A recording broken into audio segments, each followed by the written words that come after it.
8 minutes past the top of the hour. I'm Mike Thornton. This is Public Process on KFUG, and we are joined in studio by Mike Justice of Our Daily Bread. And Mike and I have discovered that it may be difficult for you to know who's talking since we both we have similar voices. No, we're kidding. But we do have similar voices. Mike, thanks for being with us today. My pleasure. Mike, let me have you move a little bit closer to that mic because we want to definitely hear what you have to say. You are an integral part of addressing homelessness in our Del Norte community. I'm very pleased to have you be with us today. So I want to talk more about Our Daily Bread as we get into this later in the hour. But, you know, what's the short version of Our Daily Bread for people who are not familiar with it? The short version is we are a spot and a location that now, 7 days a week, anybody that is hungry can knock on the door and they will be offered food. And that's the small version. And then we do our dinners Monday, Wednesdays, and Friday nights. And currently we, anytime it's raining, we offer shelter for people. And if it's below 34 degrees, we open up our shelter at that point. And there are some very ambitious improvements and expansions in the works, and we'll talk about that as we get to it. But what I really wanted to talk about to begin our discussion today is to talk a little bit about you, to find out, you know, who Mike Justice is, how he got here, how he got involved in doing the work that you're doing, because I think a number of our people in our community, they know about Our Daily Bread and they know that you're involved with it. Right. I don't know how much they know about who you are as a person, as a human being. So Mike, let me ask you, you know, how did you get involved with doing Our Daily Bread? Why are you doing that? How did you become a member of this community? Those kinds of things. Well, I started out, I was a 22-year IV drug user, okay? And what goes along with that is I was basically a major thief to support my habit. I came from a background of oil business, so to speak. My grandpa and my parents owned Union Oil in Crescent City. For my grandfather ran it for a total of 47 years. That's how long the business ran. And anyway, I had lots of opportunity, made some wrong choices around 15, 16, started using drugs and ended up doing a lot of prison time, in and out of jail, on the run. And that's basically who I started out to be.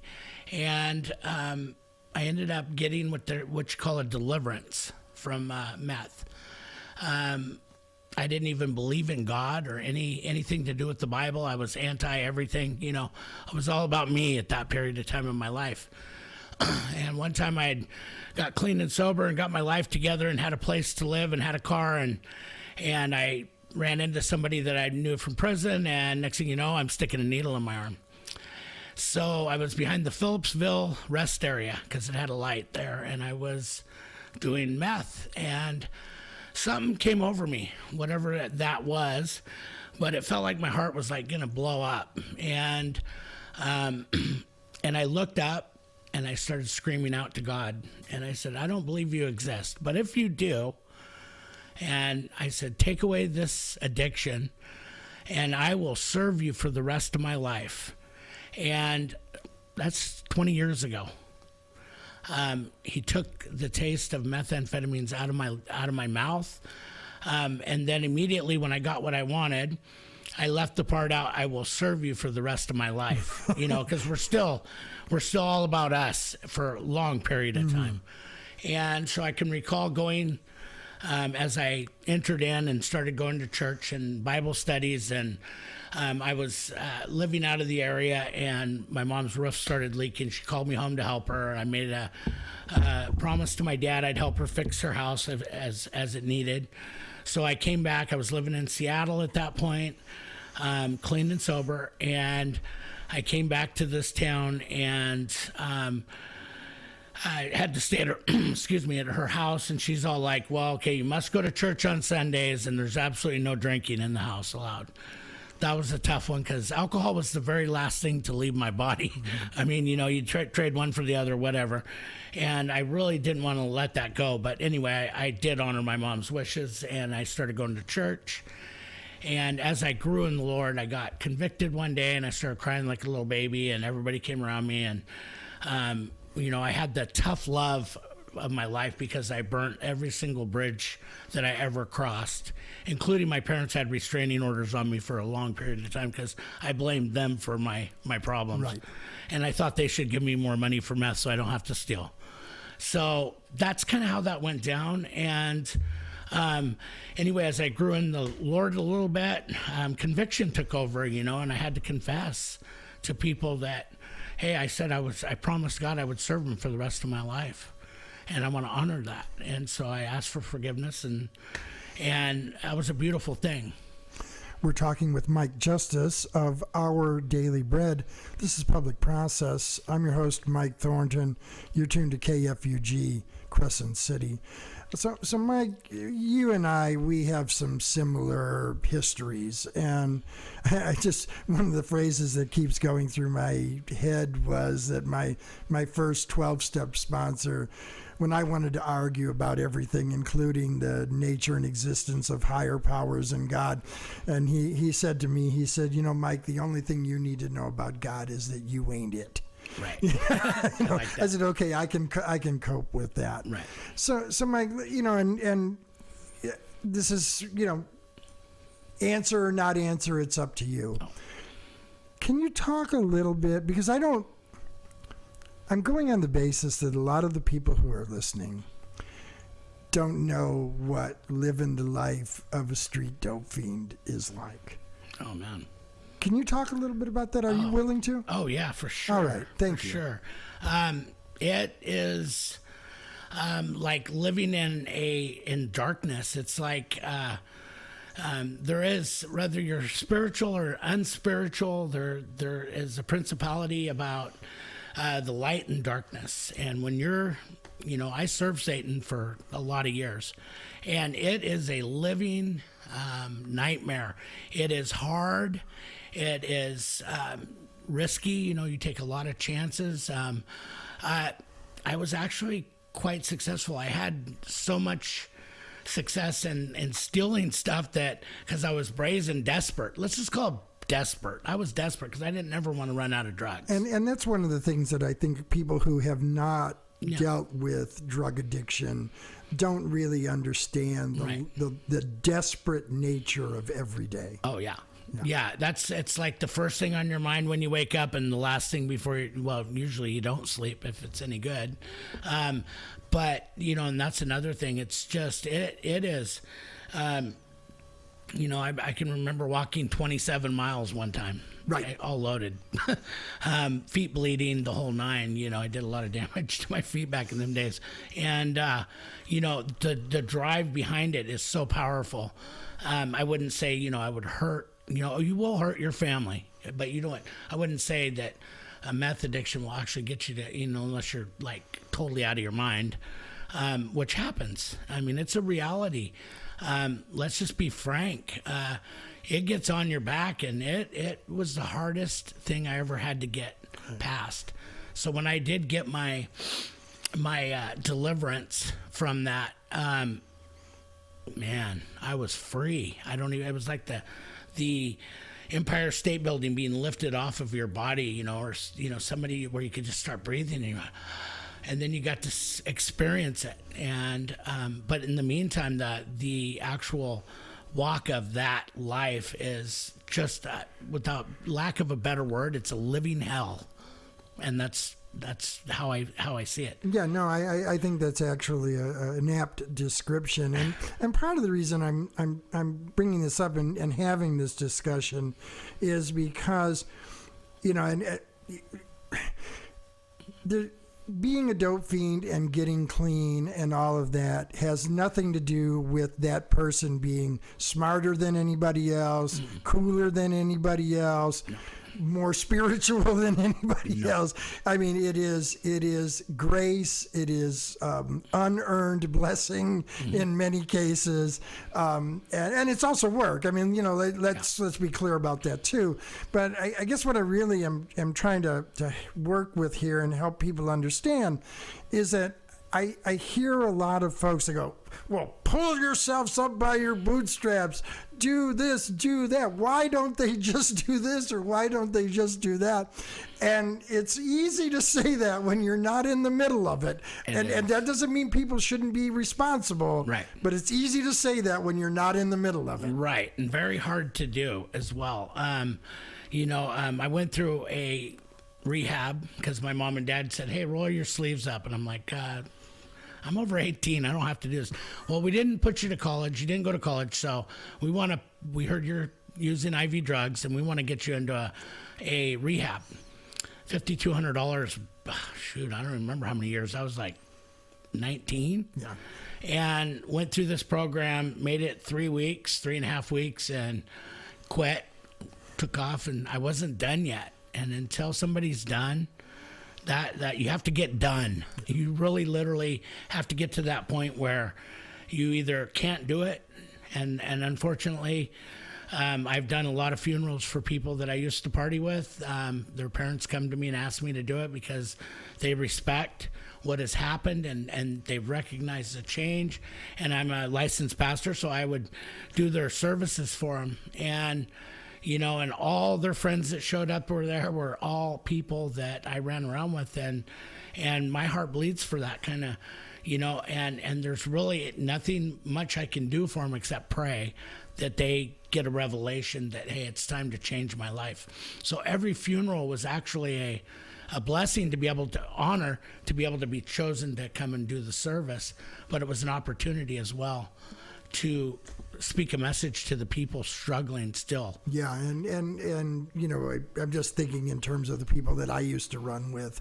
It's probably a similar crowd. Right. And as far as I know, I'm the only one out of that whole group that ever got clean and stayed clean. Right. And a lot of them, many people that I love dearly, are dead and died at a horribly young age as a result of various things that they were doing and various situations that they got themselves into. We're talking with Mike Justice of Our Daily Bread. You're tuned to KFUG Crescent City. This is Public Process. Mike, are you willing at all to talk a little bit about being incarcerated? Sure. Okay. Yeah, I'm pretty... anybody talks to me, I actually have a testimony on my website that tells you a little bit about it. What would you like to know? Well, I think it's another thing that people who have not had that experience don't understand. And I'm trying to say this the way I really mean it, right? You get, okay, your freedom is taken away from you. Yes. And in many ways, that's the least of it. The more of it is what you have to do, and even more often, what you have to become in order to survive in that world. Mm-hmm. And does that make sense what I'm saying? It does. Can you talk a little bit about that if you don't mind? So first off, I want to say that my experiences with different prisons, and I was in a lot of prisons. Mainly, I used to tell people I don't travel much, but I did a lot of traveling on that green bus. That's right, yeah. And I can tell you this, it's the devil's playground is what that is. It's a school of, you can get sucked in. Yeah. And it can be your worst possible thing that can happen to you, or you can go and go through vocational training and actually gain something from that. So I've been down both roads. And what was real funny is when I got my clean and sober, I was actually running on parole. Gary Goodrich was my parole officer. He's a local guy here. Good friend. Big donator to Daily Bread. He's seen the change and everything, and he was, and the judges too. Judge Schaefer and Weir and all the judges, local judges that sent me away, are very happy, and they just loved it. But that journey was a wake-up call for me. And when I got clean and sober and I got saved, I had to go do 6 more months till my parole was done. Actually, I got out and I started Daily Bread, and I had 4 months left on parole, believe it or not. So that's the start of it. I had 4 months to do. Gary was trying to get me kicked off, and at that point in time, the state wasn't having it. Nope, they wanted to keep me. So I just took it as a sign. Hey, maybe I need that extra over my head to keep me on the right path. Mm-hmm. So it's been an amazing ride, an amazing challenge, and went through some real difficult times to, before people were convinced, hey, he's actually really walking that walk. But prison, I can remember I didn't want to hang out in church there, because usually if you did that too often, people would go, why are you hanging out there so much? Or you think you're a sex offender or something. Right. Create you a lot of problems. So anyway, so I didn't go to church, but I'd be faking like I'm reading my book with my they call them homeboys. And I'd be reading my book, and they'd be talking about what they're going to do when they get out, and I'd be praying for them silently. And I really enjoyed that. And then one of those nights, the Lord had told me, he says, I want to give you an opportunity and a choice. Now, a lot of people go, really? Yeah, he gets a hold of me through ways that I can't even begin to explain, and nobody would really understand. But he talks to me through dreams and all kinds of different things. But he came to me and he said, Mike, I'm going to give you a choice. He said, there's a ton of work to be done in here, and there's work to be done out in the street. Which one would you prefer? And I go, oh, God. I mean, with all my, oh, God, I want out. And guess what? I never, ever went back. So I'm grateful for that. I'm grateful for what he's done in my life. He's a restorative God. He has taken a broken person and, given us purpose and challenges.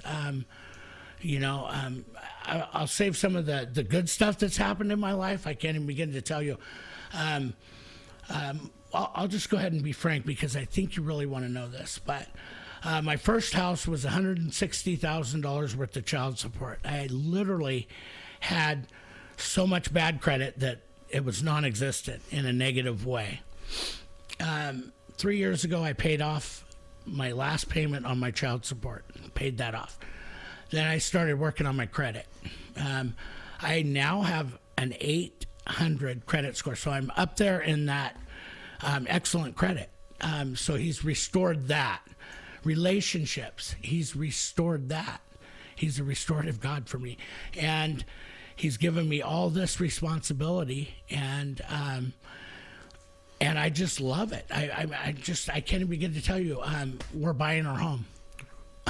I mean, I was totally down in the gutter, and he, and I say he, for me, is the spiritual. And I'm a big guy for NA too, and I go to NA meetings. Uh-huh. I don't know if you know that or not. So higher power is good with me. I don't care. I'm not like just gonna. I'm not a Bible thumper to the degree that I'm going to pull you in, because I believe people tried to pull me into their churches, and I ran from that.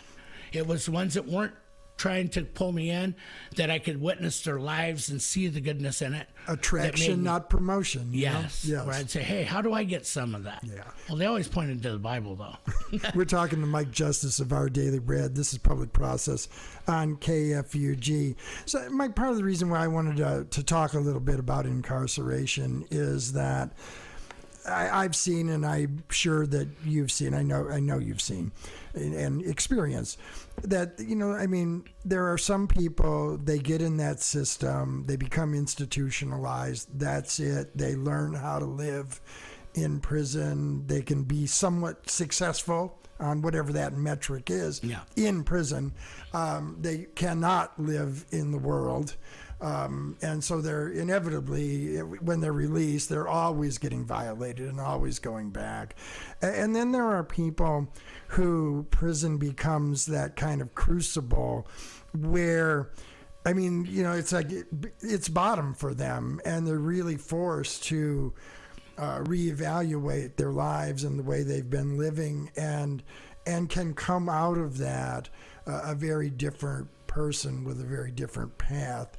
And I mean, what I'm hearing you say is that after several go-arounds, which is also pretty normal too, that's kind of what's happened for you. Right. Yeah. Yes, it is. And let me be frank too. There's no camaraderie in the inmates. It's basically, the big fish eating the little fish. And when you come in, it's like, okay, what can you do for me? What do you have to offer? Either you got money on your books, and that's your value.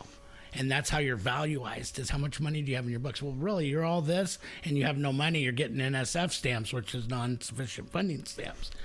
And then it's, what can you do for me? And so I realized fairly quick that, there wasn't, you met some good people, a lot of good people. There's such good people in prison, talent like you've never seen. That's right. They can draw, they can do tattoos, they can, they could have everything that they want. But they have one problem that we all realize, or me and you, Mike, is they have that addiction. So when they get out, they start out on the right track, and they start using, and it all goes down. They violate, they go back. But, there's some amazing artists in prison and talent like you'd never believe. And writers and musicians and all kinds of stuff. And let me be frank with you. Who I was in that day, I had the whip mustache. My eyes were black. I looked like Charlie Manson in a way. I was always a kind of a husky guy, and I was the person that I was then. Nobody liked. I didn't even like myself back then. But the true person off of drugs, and this is what I think the people need to know. When people do get their life straightened out, then they become this person. For me, when I gave my life to Christ, the old person died. There was a funeral, there was a rebirthing, and here I am today.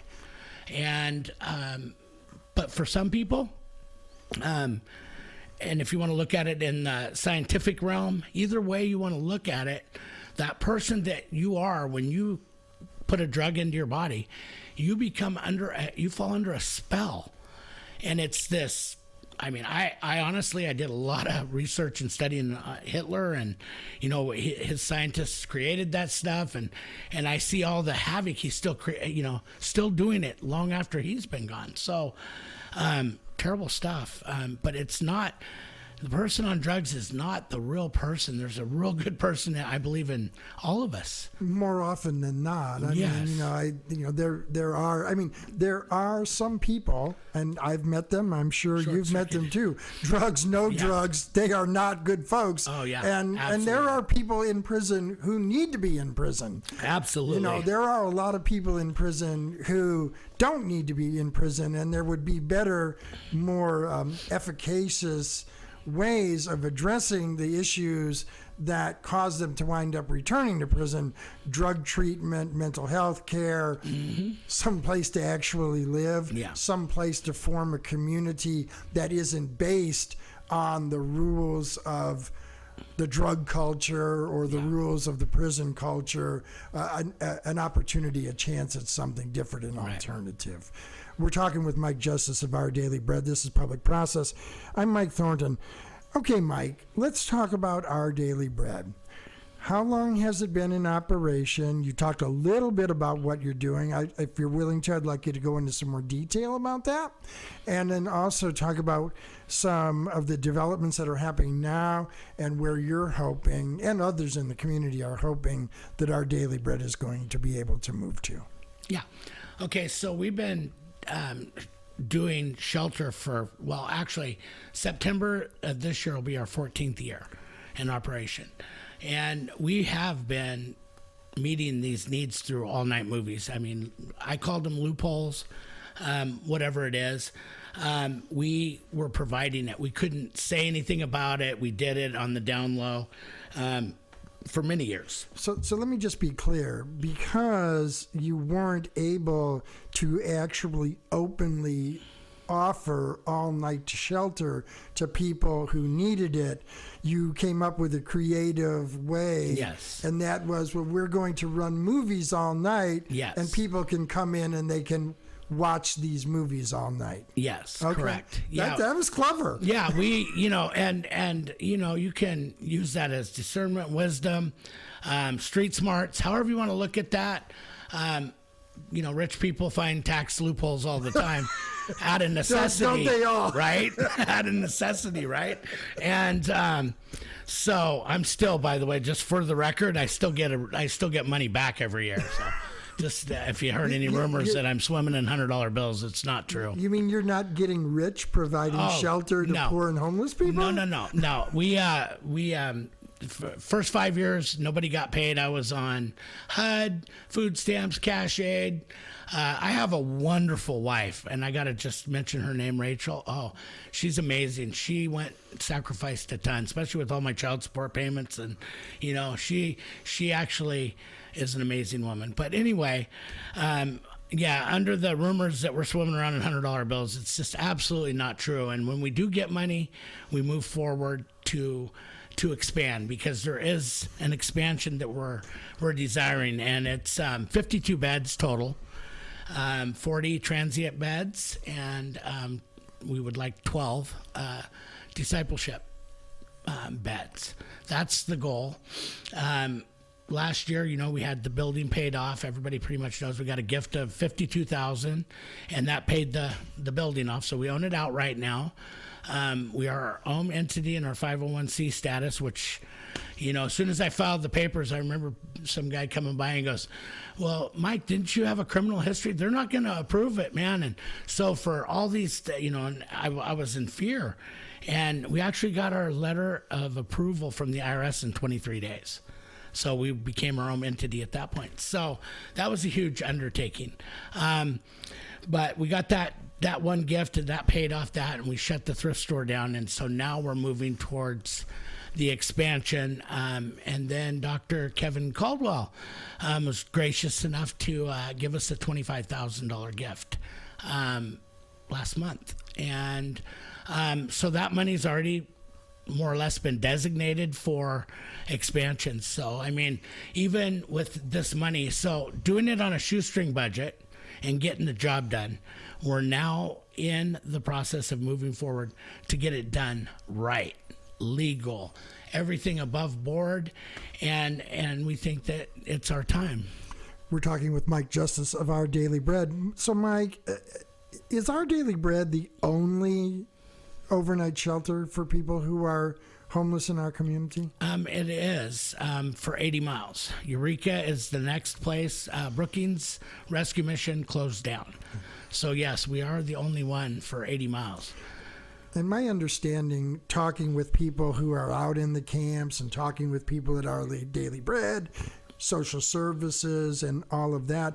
So my understanding is that we have approximately 350 homeless adults in our community. Does that number sound about right to you? Right. Mm-hmm. And then in addition to that, I don't believe you're providing any services to, we also have approximately 200 homeless students in our community as well. But Our Daily Bread is not providing services to people who are under 18, right? No. Okay. We do have kids that come in with a mom or something occasionally, right.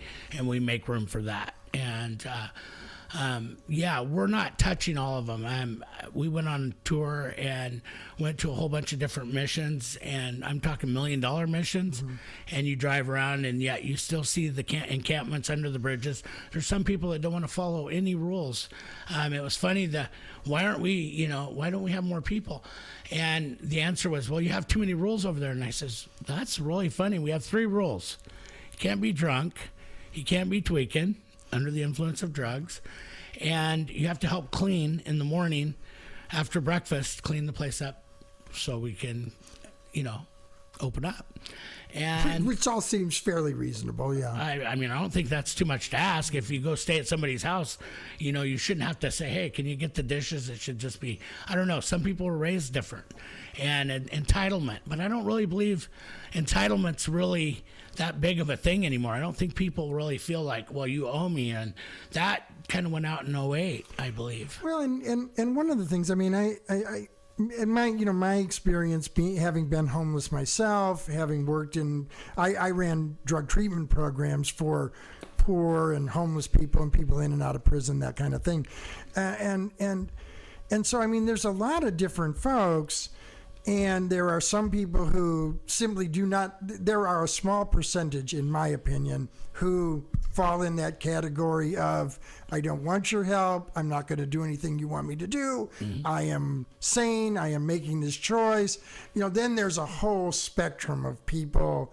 Some people who are severely mentally ill, other people who are drug addicted, some people who have had poor to no socialization skills, other people who have and are just down on their luck. Right. There's a whole gamut of people that get kind of lumped together in one big pile as the homeless, right? Yeah. True story. And, we don't push religion on anybody. Right. Sometimes, like during a meal or something, we will, somebody will give a message or a word out of the Bible. But as far as the sheltering goes, we don't, make people read the Bible or do Bible studies or any of that during that period of time. So we try to be open to that. I don't believe in forcing anything on anybody. I really don't. It doesn't work. Well, and this is really important, particularly, you and I are going to kind of stay away from this discussion, but we're going to be talking about this later. The city council is looking at a series of ordinances this evening at the council meeting largely related to a federal court decision that basically said if someone does not have shelter and they are sleeping in or resting on public lands, public property, that they can't be criminalized for that because they have nowhere to go. One of the conditions is that if the only shelter is available is a religious shelter where they're proselytizing, that because of the separation of church and state, right, that, somebody can't be made to go there. What I'm hearing you say is that even though your basis for doing what you do at Daily Bread is based on your own conversion, right, your own religious belief, you are not doing like forced proselytization or making people engage in a particular religious activity or belief in order to get services at Our Daily Bread. Listen, we bless the food before we serve it. That's as far as that goes. And then occasionally we have somebody come in and give a message. Sometimes we use street people to come in and be able to do testimonies or something like that. And I tell people all the time, hey, we're not really forcing you to listen to this. And if you really feel like you are, Dollar Tree sells those earplugs for $1, right? And that's kind of a funny thing. And, maybe I'm going to go buy a big box of them, set them out there and make that available. But other than that, it's the success comes when somebody comes and they're like, hey, I don't want to live like this anymore. Sick and tired of being sick and tired. Light. Yeah, there's a light that's on. Them are the ones we grab onto and we help. So there's an effort and more than a dream. I mean, it's a plan of expanding the number of beds. And then is there also a movement to have Our Daily Bread become like a 24-hour sort of drop-in place as well? Do I have that right? Yeah. We want to eventually have a warming center, a place for them to come and be, which would keep them from being under the stoops at the local stores and Dollar Tree and all that in the little cubby holes. It's a place where they can come and sit and have a cup of coffee, maybe watch some TV or something. That is in the works as well because we do have that much room there, and especially without the thrift store. So we're excited about that. Yes, there's plans for that. And then at that point, we'll be approaching the businesses and saying, hey, we want to be able to have these people have a place to go and be. Bigger cities have that. Well, and that's an important thing, and I apologize for cutting you off, okay. but I mean, it's incredibly, I think, important for the business community, for law enforcement, for all of these other community stakeholders to understand that they have an interest in this. Yeah. You don't want poor and homeless people hanging out in front of your business. I understand that. Yeah. They need somewhere that they can go and be safe and be warm and be welcome. Yes. And so, I mean, to me, it's a no-brainer that other segments of the community and community leaders would get behind something like that. That's my whole plight. We've been doing it and getting the job done and making a small difference with very, very little money. Another one of my gifts is stretching a dollar bill. I can do that, and I like that. I don't like to, be too frivolous with money. That money that we got to do improvements is there for that reason. But we plan on reaching out to the community and saying, "Hey, it's about managing a big problem that we have as our community, as a community," and that's an important perspective on this. It's not just, well, it's a problem that Our Daily Bread has, or it's a problem that people who are homeless have. Right. It's a problem that we have as a community. And it's been around as long as the Bible, okay? Wherever it's always been. There's been the beggars, and there's been people panhandling, and it's one of those things that it's not going to go away. We're talking with Mike Justice of Our Daily Bread. This is Public Process. You're tuned to KFUG, Crescent City. I'm Mike Thornton. So Mike, one of the things I participated in the point in time count that took place, and had a lot of really positive interactions with some of the social services staff. I mean, I also had a fairly negative reaction later, but that's a different story. Right.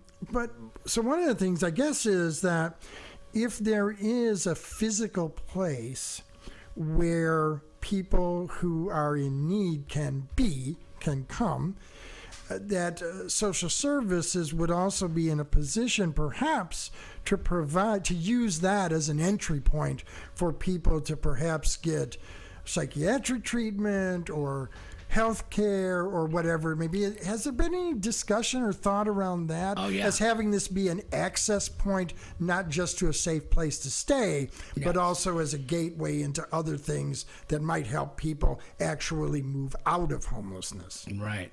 Yeah. We do. That's the whole desire, is to get over the addiction, to get set free, so that you can figure out, okay, this is who I really am. And do I really want to stay down, or do I want to get up and, dust yourself off? I mean, it's a real life issue, it's something that, we need to look at and be open to. Basically, my heart is to be able to do that, to have classes, to be able, like, we're going to start a faith-based, we're faith-based. Right. We're going to start a 12-step program. And my wife's actually going to school and getting ready to get her license to be able to do that. So that's long-term, to be able to get people back into the working society through whatever they struggle with, finances.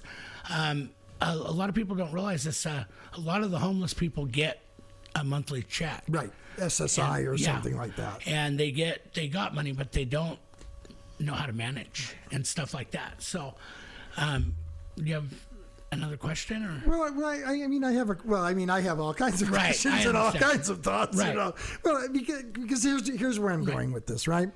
My experience of you is, you're a good man who's come out of a fairly tough background and has turned his life around, and you believe in what you're doing, you suit up, you show up, you do it.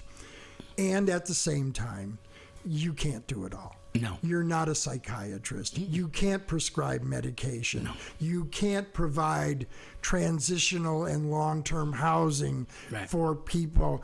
You can't help people who have never been taught how to manage money or cook or all of that. I mean, you know what I'm saying? I do. And I think, and once again, this is me, and I know Mike and I sound a lot alike, but I want to make it clear, this is Mike Thornton speaking, not Mike Justice speaking, that I think a lot of times it's sort of like, well, Our Daily Bread. Well, great. Our Daily Bread is doing God's work, and God love all of you for doing it. You can't do it all. You've got to have help. Yes. You know? And that's the long-term goal too is, you know, and we're limited. We're limited on grants that we can get. We can get small grants. We can get certain grants because of the faith-based situation. Right. Excuse me. In the same time, so we rely upon community, and you're absolutely right. We can't do it all. We need help, and that's one of the plights at the town hall was, you know, it's a simple thing, but it's complex, and we can take care of a certain part of it. Right. But we need the help of other agencies to be able to jump in when people get clean and sober, and our disciples that are clean and sober. You're going to be talking with Jesse. He's going to be coming in behind me, and you know, he's a good story right there. You know, he's what a blessing he is around there.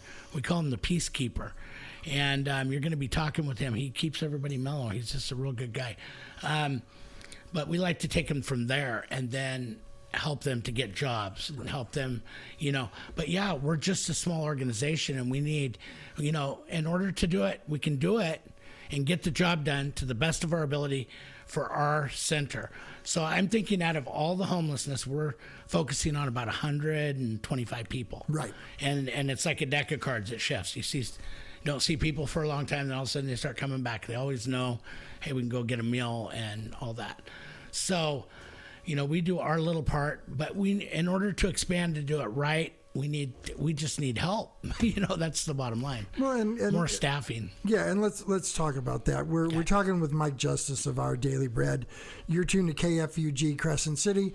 This is Public Process, and we're going to be talking about other and additional issues around homelessness and what's happening on a kind of systemic political level in the next hour.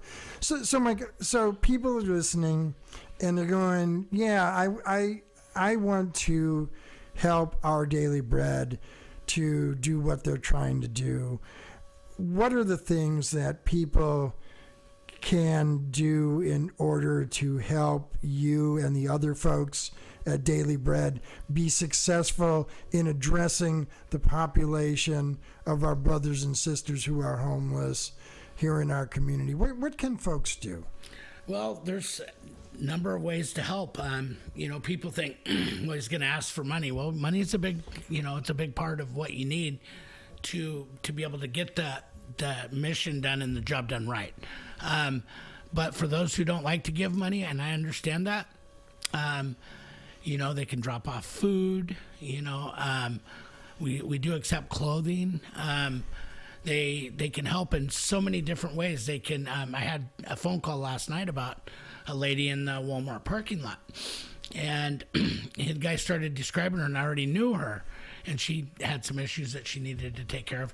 But this guy reached out to me, and I really appreciate that, because we don't want to see anybody, you know, die from the elements. We don't want to see anybody, you know, kids and women. We don't want to see them taken advantage of. And let's be clear, there are kids and women who are living out in some of these camps, and there are people who are dying. There's been a couple of people recently who have died, and then somebody was like sleeping or something in a dumpster, got dumped in a garbage truck, and luckily survived, but could easily have not. This is a life and death thing that we're talking about here. It really is. And, you know, like I say, you know, you can reach out. We have a website. It's dailybreadcc.org. That'll give you contact information. You can give me a call and run ideas by me on what's the best way to help. 1135 Harold Street's our address. You can write a check and drop it off. We do give, you know, tax receipts at the end of the year, and we do not send letters asking for money for projects. That's just not what we do. We save until we get money to complete our projects, and then, but we don't send out letters after you give. We just send out a receipt at the end of the year for your gift. And so, yeah, give me a call, you know, drop off food. All you got to do is stop by there and knock on the door. Somebody will always gladly take your donation and thank you in the process. So, Mike, I want to make sure that we give people an opportunity to go right now and get their pens and their pencils and their paper. Okay. So that way they can get ready to write down this information again. That's great. So you go do that. You go get your pen and your paper and all of that stuff. And then that way we can make sure that you do that. And so, Mike, what is the information if people want to be of assistance or know somebody who needs assistance? Okay, so you can go. We have a secure PayPal donation stop to our website, and it's Daily Bread, CC for Crescent City.org. Or you can mail a check to 1135 Harold Street, that's with 2 R's, Crescent City, California, 95531. Or you can stop by, and we also have a sign on the building that gives you an opportunity to hand drop off a check in a secure lockbox that we have to the right of the door, the main entrance of the door. And I think that's it. Or you can give me a phone call at area code 707-954-6775, or you can call the ministry at 707-464-7771. And that number once again, please? 707-464-7771. So, Mike, we just have a couple of minutes left. Okay. And I guess what I would ask you is, we've talked about a number of things today, and hopefully as time goes on, we'll be able to have you on again and, Sure. Really kind of help people to stay up to speed with what's happening For sure. regarding, our brothers and sisters and also regarding what's happening at Our Daily Bread. What is it that you would want to leave folks with? Well, homelessness has been around since the beginning of time and struggles, and it doesn't look like it's going to get any better. So I guess what I would like to say is for our Come Back Town USA, as sweet old Bill used to say, Bill Stamps, I don't know if you remember him, Mike, but he was KPOD founder there and just a wonderful guy. He just had a good vision, and I think that that's what I would want to leave is, we take care of our dogs and our animals. We need to take care of our people as well. And it seems like the whole 14-year period that it's, we're meeting a lot of the other needs. There is a lot of needs. Lynn's House of Hope is a good thing. They're helping ladies coming out of incarceration. People are important too, no matter where they're at in life, no matter what their struggles are.